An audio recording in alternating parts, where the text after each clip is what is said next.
Assalamualaikum warahmatullahi wabarakatuh. Kembali lagi di channel Radio Horor. Untuk kisah kali ini masih melanjutkan dari kisah yang sebelumnya, sebuah kisah dari tulisannya Naila Nur Fajria. Dan sebelum kita lanjut ke ceritanya, tekan dulu tombol like video ini dan jangan lupa tekan juga tombol subscribe channel ini. Nyalakan juga lonceng notifikasinya agar tidak ketinggalan cerita-cerita lainnya dari channel ini. Dan buat teman-teman yang pengen membaca langsung ceritanya, nanti silahkan saja kunjungi linknya yang nanti akan saya sertakan di kolom deskripsi. Dan seperti apa untuk lanjutan dari kisah ini? Langsung saja kita masuk ke ceritanya.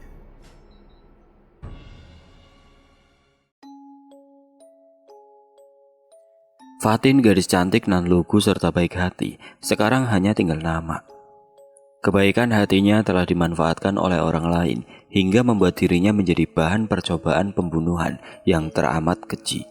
Masa depan yang ia dambakan kini telah ia bawa dan ia kubur bersama dengannya.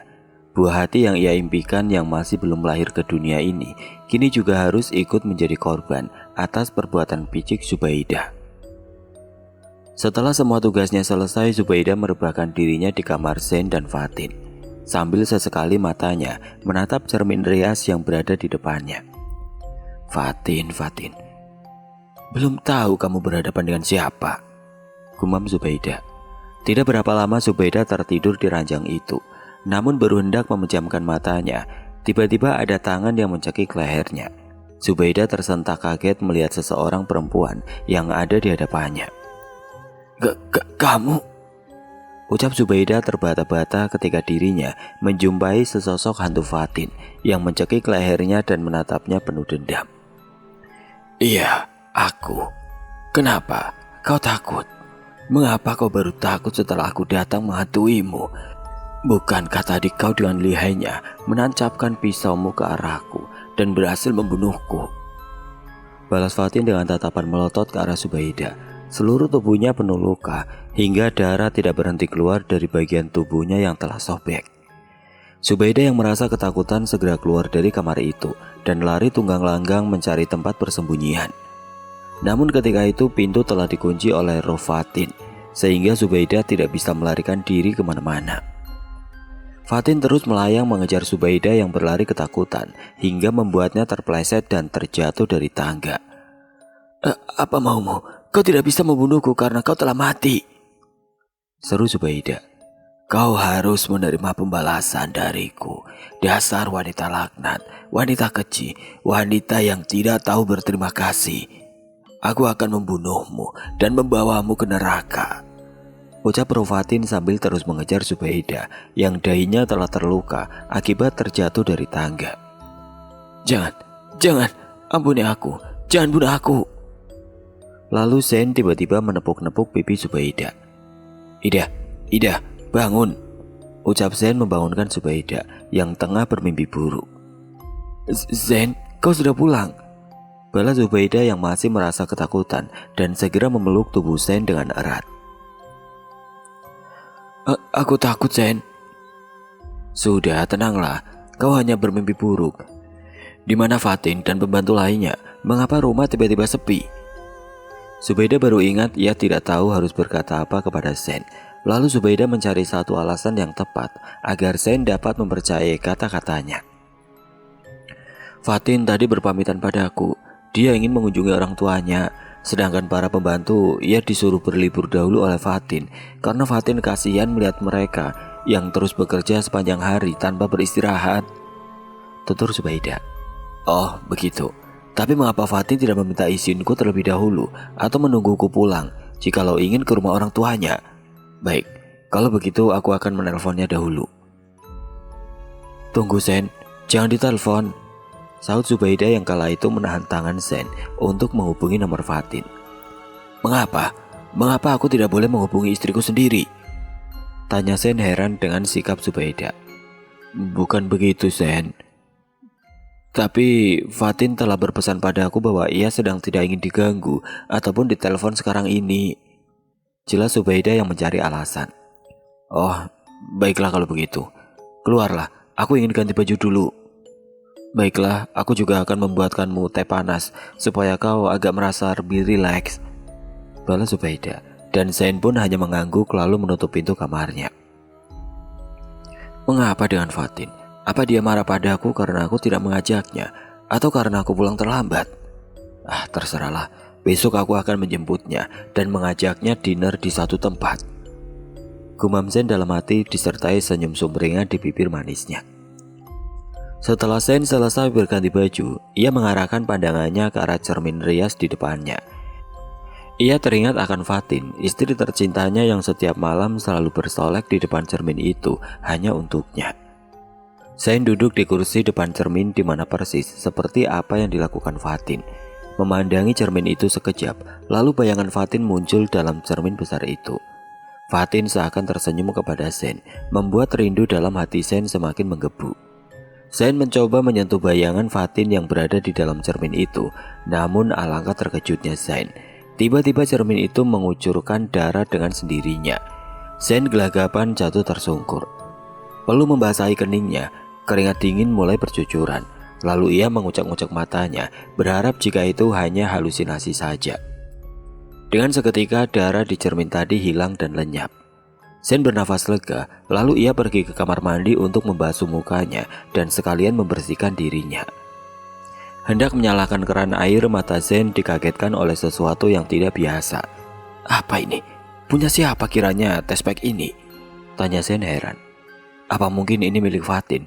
Benarkah yang kulihat ini? Apa dia benar sedang mengandung anakku? Zain bicara pada dirinya sendiri dengan disertai senyum kegembiraan yang terpancar di wajahnya. Setelah ia mengetahui bahwa hasil dari tes itu ternyata positif, ia segera memakai bajunya dan mengurungkan niatnya untuk mandi. Zain berniat pergi ke halaman untuk menjemput istrinya malam itu juga, namun lagi-lagi Zubaidah menghalanginya. Zain, mau kemana? Bukankah kau baru saja pulang? Ini tehmu, ucap Zubaidah yang heran melihat perilaku aneh Zain. Aku ingin menjemput istriku sekarang juga. Apa kau tahu dia hamil? Fatin sedang mengandung anakku, seru Zain tersenyum penuh kegembiraan sambil menunjukkan alat tes kehamilan itu kepada Zubaidah. Zubaidah mencari akal agar Zain tidak pergi ke rumah orang tua Fatin untuk menjemputnya. Dia mengarang beribu cerita agar tindakan kejinya tidak diketahui olehnya. Zain, sebenarnya itu bukan milik Fatin, itu milikku. Aku ingin memberikan kejutan ini padamu, namun kau telah lebih dulu menemukannya, ujar Zubaidah sambil tersenyum merayu meyakinkan Zain. Apa maksudmu? Tanya Zain terkejut. Zain, apakah tidak ingat kejadian malam itu? Kita sudah resmi menjadi suami istri dan kau sudah melakukan kewajibanmu sebagai suami. Kau telah memberikan hak itu padaku, ucap Zubaidah mencari alasan. Tidak, aku tidak mungkin melakukannya, sahut Zain dengan yakin. Zain, percayalah, malam itu kau dalam keadaan mabuk. Mungkin kau mengira aku adalah Fatin, hingga kau tidak sungkan-sungkan melakukan hal itu pada aku. Jadi ini punyamu dan kau hamil anakku? Tanya Zain tidak percaya. Benar Zain, aku hamil darah dagingmu. Aku permisi, aku ingin istirahat dulu. Zain meninggalkan Zubaidah secara tiba-tiba. Hatinya masih tidak percaya jikalau ia telah bersetubuh dengan Zubaidah dan mengkhianati Fatin. Zain, betapa bodohnya kamu. Benar itu adalah tespek Fatin istrimu, tapi tidak akan aku biarkan kau mengetahui kejahatan yang telah aku berbuat padanya sekarang. Belum waktunya Zain, asal kau tahu, istri beserta anakmu telah kukirim ke neraka, cetus Zubaidah. Sedangkan di kamar Zain tidak mengerti apa yang sebenarnya terjadi. Ia masih menyangkal bahwa ia pernah tidur dengan Zubaidah, perempuan yang tidak pernah dicintainya. Zain merasa sedih. Ia memukul-mukul sendiri pipinya karena ia merasa bersalah telah mengkhianati istrinya dan membagi dua cintanya. Maafkan aku sayang, aku tidak sengaja melakukannya. Ya Tuhan, apa yang harus aku katakan pada Fatin saat dia pulang nanti? Lalu Zain mengistirahatkan otak dan pikirannya sejenak dengan berbaring di ranjangnya. Matanya sesaat terpejam. Ia terlelap karena kantuk yang telah menyelimutinya dan capek yang melanda tubuhnya. Sesaat ia bermimpi. Ia menjumpai Fatin istrinya sedang berada di sebuah taman yang dihiasi bunga-bunga nan indah. Baju putih, bersih dan suci yang dipakai Fatin menambah aura kecantikannya keluar saat diperhatikan dari belakang. Zain mendekatkan dirinya ke arah Fatin. Ia menggenggam erat tangan Fatin. "Sayang, aku rindu," kata Zen sambil bersandar di pundak sang istri. Pada saat bersamaan Fatin menolehkan wajahnya kepada Zen. Lalu Zen terkejut melihat wajah Fatin yang lebam dan di tubuhnya penuh luka tusukan. Zen menitikkan air mata ketika tangan Fatin menyentuh pipinya. "Sayang, apa yang terjadi padamu sebenarnya? Mengapa tanganmu juga dingin? Dan luka ini?" tanya Zen yang tidak berhenti menangis melihat keadaan istrinya kala itu. "Tolong aku, Bang," ucap Fatin. Nampak terlihat dari kelopak matanya ia menangis darah. Zen kaget lalu bangun dari mimpi buruknya itu. Keringat dingin mulai bercucuran. Ia masih mengingat dengan jelas kondisi istrinya dengan tubuh yang mengenaskan. "Astagfirullah," Zen mengucapkan kalimat itu berulang kali. "Apa yang terjadi padamu sebenarnya, Fatin? Sehingga aku bermimpi buruk tentangmu," seru Zen sambil menutup kedua mukanya dengan kedua telapak tangannya. Kini malam telah berganti pagi. Keberadaan Fatin masih menjadi misteri. Hanya Subaidah dan Sang Maha Melihat yang mengetahuinya. Zen yang malam itu tidak bisa tidur karena dibuat penasaran oleh mimpinya. Pagi itu segera menuju ke kediaman orang tua Fatin. Tidak lupa ia berhenti sebentar di toko bunga untuk membelikan bunga kesukaan istrinya itu. Ya, Fatin sangat sekali menyukai mawar putih. Zen berharap jikalau memang benar Fatin sedang marah padanya dan tidak ingin kembali pulang ke rumah, maka Zen harus berbesar hati membujuknya, yaitu salah satunya dengan membelikan bunga mawar putih kesukaannya. Zen membunyikan bel rumah orang tua Fatin. Selang beberapa lama keluar seorang wanita parubaya membukakan pintu untuknya. Nak Zen, ada apa tumben pagi-pagi mertamu ke sini?" ucap perempuan setengah baya itu yang tidak lain adalah ibu dari Fatin. "Assalamualaikum, Bu. Saya ingin menjemput Fatin. Apa Fatinnya ada?" tanya Zen sambil mencium tangan mertuanya. Sekejap mertuanya mengernyitkan dahinya dan wajahnya terlihat bingung mendengar pertanyaan dari mantunya itu. "Waalaikumsalam, Nak. Bukannya Fatin sudah menjadi istrimu? Tentu saja dia tinggal bersamamu. Mengapa kamu datang kemari untuk menjemputnya? Memangnya kemana perginya Fatin sampai Nak Zen mencarinya kemari? Apa kalian berdua sedang bertengkar?" Begitulah pertanyaan demi pertanyaan yang dilontarkan mertuanya kepada Zen, membuat Zen menjadi tambah bingung di mana kiranya keberadaan istrinya itu. "Nak Zen, kok melamun? Memangnya ada apa dengan Fatin?" tanya mertuanya agak sedikit keras karena Zen tidak menjawab pertanyaan pertamanya. Maaf, Bu. Saya kira Fatin mengunjungi orang tuanya karena dia tidak berada di rumah sekarang ini." "Baiklah, Bu. Maaf telah mengganggu waktunya. Mungkin Fatin sedang ada keperluan mendadak." "Ya sudah, Bu. Saya mohon izin pamit pulang. Siapa tahu Fatin telah sampai di rumah." "Salam untuk Bapak ya, Bu," tutur Zen sambil menjabat dan mencium tangan mertuanya itu. "Oh iya, Nak. Hati-hati. Kalau ada apa-apa segera hubungi Ibu ya, Nak, supaya Ibu dan Bapak di sini tidak cemas," sahut mertuanya. Lalu Zen melajukan mobilnya menuju rumahnya. Tiba-tiba saat di jalan Zen dikejutkan oleh segerombol orang yang tengah mengerumuni sesuatu dan menghambat aktivitas rambu lalu lintas. Sedang semua mobil secara bersamaan telah membunyikan klaksonnya masing-masing, namun tidak ada yang menghiraukannya. Melihat semua itu tentunya Zen menjadi penasaran. Ia bertanya kepada salah seorang pemuda yang tengah berlari menghampiri kerumunan itu. Mas, maaf, ada apa ya? Di depan kok rame-rame?" tanya Zen penasaran. "Oh itu Mas, ada perempuan cantik tewas tertabrak mobil. Pelakunya melarikan diri." Jantung Zen mendadak berdegup kencang, nafasnya memburu, seluruh badannya gemetar. Ia segera berlari menghampiri kerumunan itu dan mencari celah agar bisa masuk dan melihat siapa yang menjadi korban tabrak lari itu. "Fatin? Fatin!" Ia meneriaki nama istrinya dan mengira bahwa istrinya yang mengalami kecelakaan itu. Namun setelah dilihatnya, Zen masih bisa bernafas lega. Ternyata perempuan cantik itu bukanlah Fatin, istri yang sangat dicintainya. Walaupun sekarang hati Zen masih cemas karena keberadaan Fatin masih belum diketahui. "Mas kenal dengan Mbak ini?" tanya seorang ibu tua yang melihat kecelakaan itu. "Oh tidak, Bu, saya kira istri saya. Maaf, permisi," sahut Zen sambil berlalu dari tempat kejadian itu. Zen menghela nafas panjang di dalam mobilnya. Ia terus mengucapkan syukur sebanyak-banyaknya dan pulang menuju kediamannya. "Zen, itu suara mobil Zen. Dari mana dia? Apa dia dari orang tuanya istrinya? Gawat ini. Bisa-bisa dia mencurigai aku.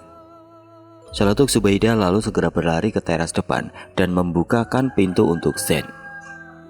Zen, apa kau sudah bertemu Fatin? Di mana dia? Tanya Zubaida berbahasa basi. Entahlah. Apa dia belum pulang ke rumah atau mencoba menghubungimu? Tanya Zen balik. Zubaida hanya menggeleng-gelengkan kepalanya. Terdengar ketukan pintu dari luar rumah yang kebetulan pintu itu masih terbuka lebar, membuat mereka segera mengetahui siapakah yang datang. Bi Ina, Bibi sudah datang. Bi, apa Bibi tahu soal Fatin? Dia sudah 2 hari meninggalkan rumah, Bi. Tanya Zen yang segera mungkin menghampiri pembantunya itu dan mengajaknya segera masuk ke dalam. Zen berharap semoga pembantunya itu tahu sesuatu mengenai menghilangnya Fatin beberapa hari ini. Zubaida mulai kebingungan melihat Bi Ina telah kembali. Ia tidak tahu sekarang ini harus berbuat apa. Maksud Aden apa? Maaf Den, saya tidak mengerti. Setahu saya setelah saya pamit kepada Non Fatin 2 hari yang lalu bersama yang lainnya, Non Fatin masih berada di rumah Den. Malah Non Fatin mempunyai kabar gembira untuk Aden. Dia sedang... Tiba-tiba Bi Ina menghentikan bicaranya setelah ia melihat isyarat yang diberikan oleh Zubaida. Zubaida meletakkan 1 jari telunjuk di bibirnya, sedang tangan lainnya mencoba mengancam Bi Ina. Sedang apa, Bi? Tanya Zen penasaran. Non Fatin sedang menunggu kedatangan Aden malam itu, ucap Bi Ina ketakutan ketika melihat Zubaida mengancamnya. Lalu kemana Fatin sekarang, Bi? Ya Tuhan. Zen mengeluh pasrah, harus kemana lagi dia mencari istrinya itu. Maaf Den, saya tidak tahu. Saya permisi dulu, ucap Bi Ina berlalu dengan menunduk melewati mereka berdua. Zen, tenanglah, pasti Fatin akan segera kembali ke rumah ini, seru Zubaida yang berpura-pura menghibur Zen yang sedang kalut. Tiba-tiba ayah Zen datang dengan menggunakan kursi roda. Sudah lama ayah Zen ini lumpuh dan terkena stroke karena sakit jantung yang telah lama dideritanya. Ayah, ada apa ya? Apa ayah perlu sesuatu biar Zen ambilkan? Tanya Zen kepada ayahnya. Ayah Zen sepertinya ingin mengatakan sesuatu. Matanya melotot kepada Zubaida serta mulutnya ingin memberitahu Zen tentang suatu hal, namun rasanya sulit. Ayah ingin mengatakan sesuatu, tanya Zen dengan lembut. Ayahnya hanya menganggukkan kepalanya. Ida, tolong ambilkan kertas dan pulpen seadanya kemari, suruh Zen pada Zubaida. Zubaida saat itu belum mengerti apa yang ingin dituliskan ayah Zen di kertas itu. Ia menuruti perkataan Zen dengan membawa secari kertas dan pulpen sebagai wadah menulis ayahnya. Ini ya, ayah bisa sampaikan apa yang ingin ayah katakan dalam kertas ini. Ayahnya lalu menulis menggunakan tangan kirinya dengan susah payah. Dalam tulisan itu terdapat kata mati yang dengan susah payah ditulisnya. Zen tidak tahu apa maksud ayahnya ini sebenarnya dan apa maksud dari tulisan kata mati yang dituliskan oleh ayahnya itu. Zen, mungkin ayahmu sedang kelelahan, biar aku bawa ke kamarnya dulu, ucap Zubaida berlalu sambil mendorong kursi roda ayah Zen menuju kamarnya. Setelah sampai kamar, Zubaida mendorong keras kursi roda itu hingga ayahnya jatuh tersungkur. Tidak lupa ia segera mengunci pintu kamar itu supaya perbuatannya tidak diketahui oleh Zen. Apa maksudmu tadi Pak Tua? Apa kau telah melihat aku membunuh menantu kesayanganmu? Baiklah kalau begitu, ayah mertuaku sayang. Jika ayah tidak ingin anak ayah Zen celaka, maka tutup rapat-rapat mulut ayah. Atau aku akan menutup sendiri mulut ayah menggunakan pisau ini. Apa ayah mau? Ancam Zubaida sambil meletakkan sebuah pisau kecil ke pipi mertuanya. Ayah Zen menjadi ketakutan. Keringat bercucuran deras dari keningnya hingga membasahi bajunya. Ia masih tidak percaya bahwa ia telah melihat secara langsung Zubaida membunuh menantunya secara keji. Bi Ina masih terheran-heran dengan sikap Zubaida yang mengancamnya. Ya Allah, apa yang terjadi dengan Non Fatin sebenarnya? Tolong lindungilah Non Fatin Gusti. Jangan biarkan perhara rumah tangga bahagia mereka hancur begitu saja, ucap Bi Ina sambil membereskan dan menyapu ruangan kamar utama Zen. Bi Ina menatap dalam-dalam sebuah cermin rias besar yang ada di depannya. Aneh, mengapa cermin ini terlihat miring? Dan apa ini? Mengapa ada gambaran semacam tangan di pinggiran ukiran ini? Bi Ina mencoba memegang cap seperti tangan yang tertempel di pinggiran cermin. Astagfirullah, ini darah kering. Darah siapa yang menempel di cermin ini? Aneh. Tiba-tiba angin berembus kencang. menyibakkan tirai dan jendela yang sudah tertutup, bahkan terkunci. Lampu kamar menjadi berkedip.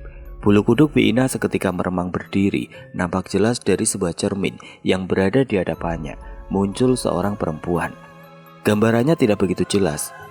Kian lama gambaran itu menjadi besar dan tepat berhadapan dengan dirinya sekarang ini. Air mata darah mengalir dari sosok wanita tersebut. Non Fatin.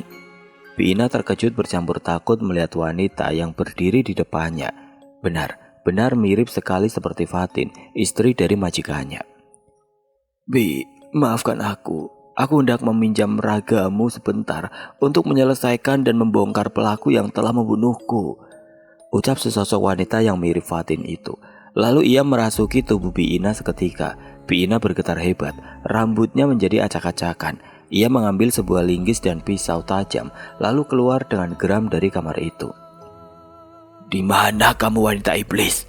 Teriak Bi Ina yang dirasuki Rufatin. Sontak semua penghuni rumah keluar, terutama Zen. Semua kaget juga takut melihat tingkah Bi Ina yang seperti orang kerasukan. Zen, aku takut. Apa yang terjadi dengan pembantu kita? Tanya Subaidah. Wanita iblis, sini kau. Akan aku buat tubuhmu menjadi makanan tikus hari ini juga, ucap Bi Ina yang menghampiri Subaidah. Zen, tolong aku Zen, aku takut. Subaidah lalu berlari mencoba menghindari kejaran Bi Ina. Sedangkan Zen, ia mencoba sekuat tenaga untuk menghentikan Bi Ina yang terus ingin mengejar dan melenyapkan Subaidah tanpa maksud. Ia memegang kuat tangan Bi Ina dan menahan tubuhnya. Bi, istighfar Bi, seru Zen. Bi Ina lalu menatap mata Zen dalam-dalam. Air matanya mengalir, mengucur setelah melihat wajah Zen. Sikap yang tadinya membabi buta kini telah lenyap dengan sendirinya. Abang, ucap Bi Ina kepada Zen. Zen pun terkejut mendengar kata-kata itu. Ia menyentuh pipi Bi Ina dengan tangannya. Fatin, apa itu kamu sayang? Apa yang terjadi denganmu sayang? Berhari-hari aku telah mencarimu, namun hingga kini aku belum juga bertemu denganmu, ucap Zen, lalu keduanya sama-sama menangis.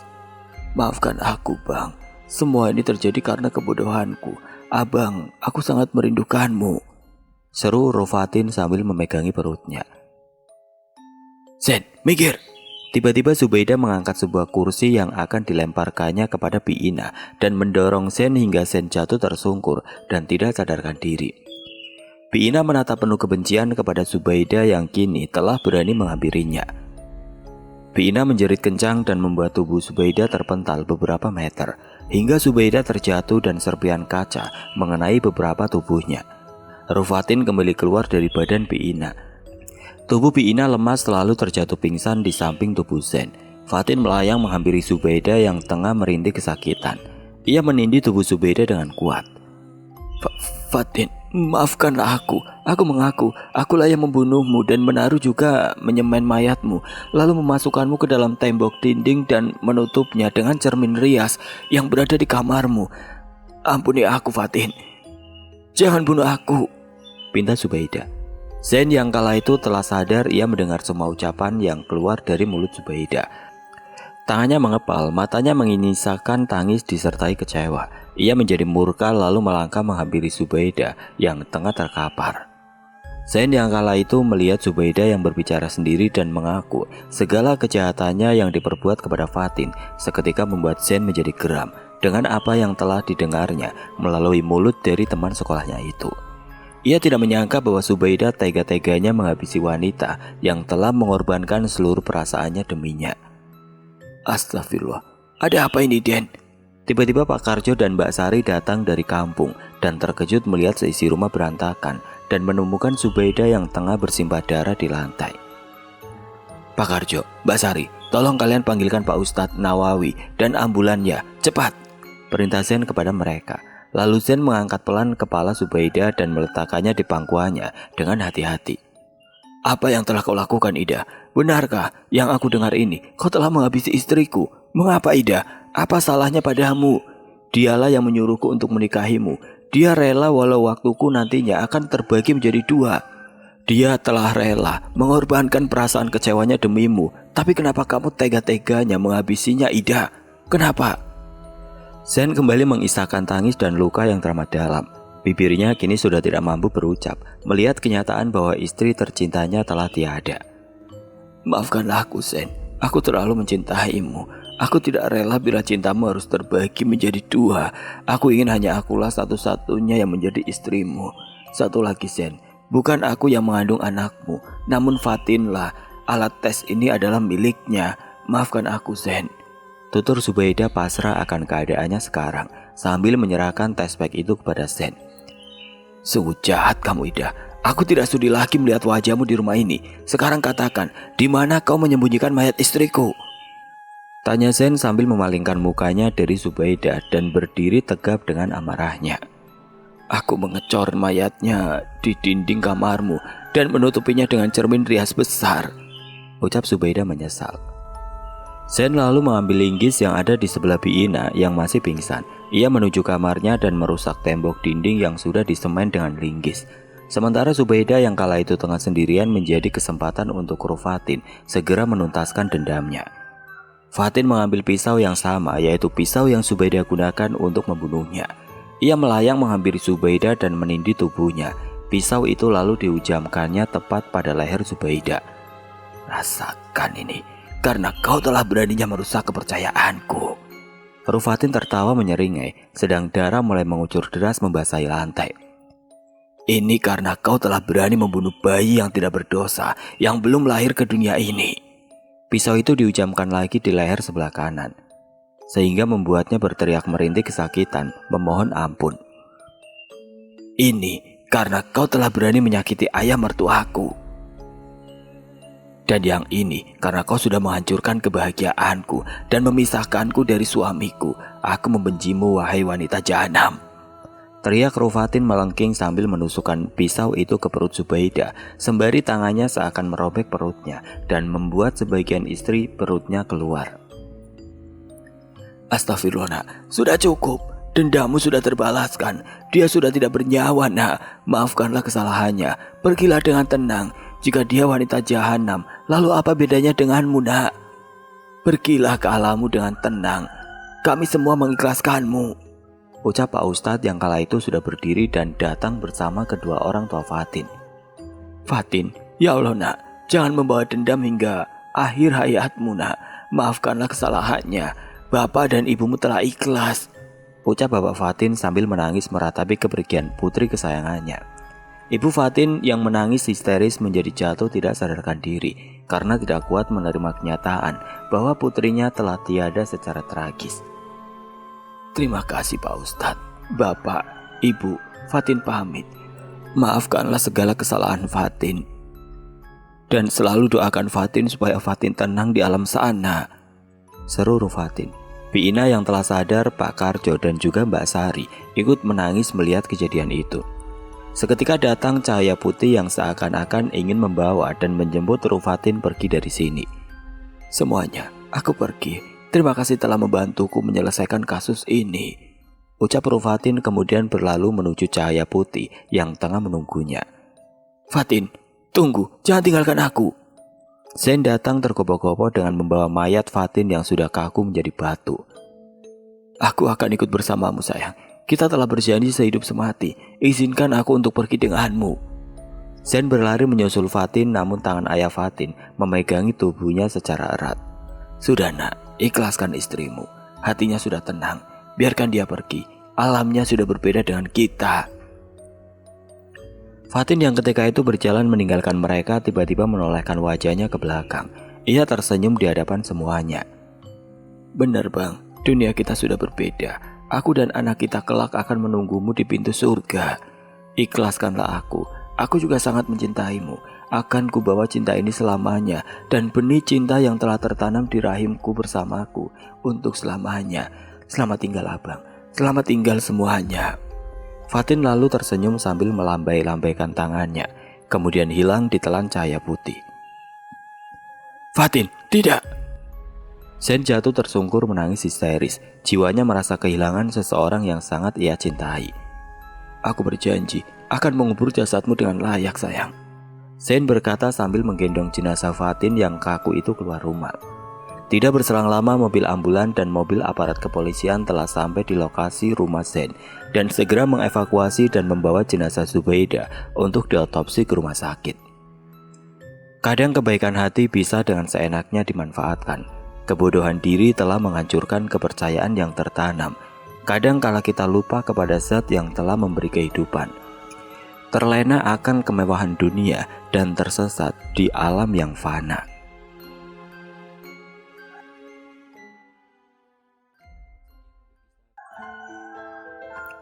Oke teman-teman, sekian untuk kisah kali ini. Bagaimana menurut kalian tentang kisah ini? Tulis komentar kalian di kolom komentar. Dan semoga apa yang sudah saya sampaikan dalam kisah ini dapat dijadikan pembelajaran untuk kita semua. Dan buat teman-teman yang baru bergabung, jangan lupa untuk like, komen, share, serta subscribe channel ini. Dan nantikan kisah-kisah horor berikutnya tetap di channel Radio Horor. Wassalamualaikum warahmatullahi wabarakatuh.